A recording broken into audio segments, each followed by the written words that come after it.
أكبر الله. جامع سعال الأثري بولاية نزوى منذ أن تم بناؤه في السنة 8 من القرن الأول الهجري لا يزال يصدح بالأذان إلى يومنا هذا، والذي يعد من الجوامع الأثرية والتاريخية في السلطنة، حيث جدد بناؤه عدة مرات، آخرها في عهد حضرة صاحب الجلالة السلطان قابوس بن سعيد بن تيمور طيب الله ثراه، ليظل محتفظا بطرازه المعماري والأثري العريق.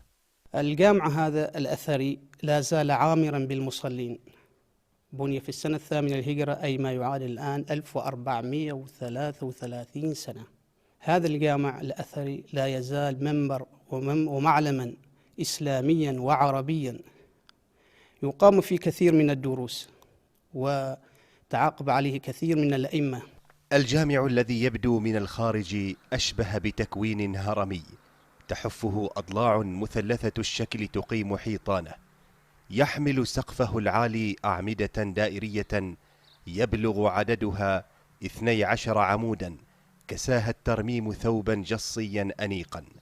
وهذا المحراب المزخرف بهذه النقوش والكتابات القرآنية بالخط الكوفي يعد تحفة فنية تكشف إبداع وخبرة العمانيين وبراعتهم في زخرفة الجص، حيث يعد المحراب أقدم وأدق منحوتة زخرفية في سلطنة عمان.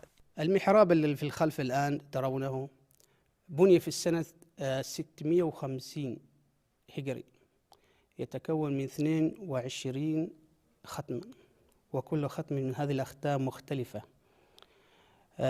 أيضا ذكر اسم وصاحب بناء هذا الصرح أو هذا المحراب التاريخي، وهو العلامة أحمد بن إبراهيم بن محمد السعالي، ولا يزال اسمه مكتوبا في المحراب.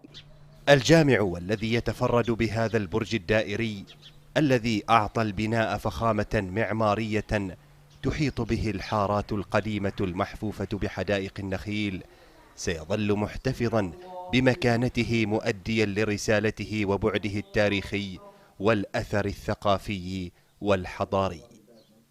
جامع سعال هذا المعلم الديني والأثري والتاريخي يعد من أعرق المساجد العمانية الأثرية، والذي لا يزال إلى يومنا هذا رغم توالي القرون عليه منارة دينية وتعليمية وثقافية، وأنموذجا فريدا للهندسة المعمارية العمانية القديمة.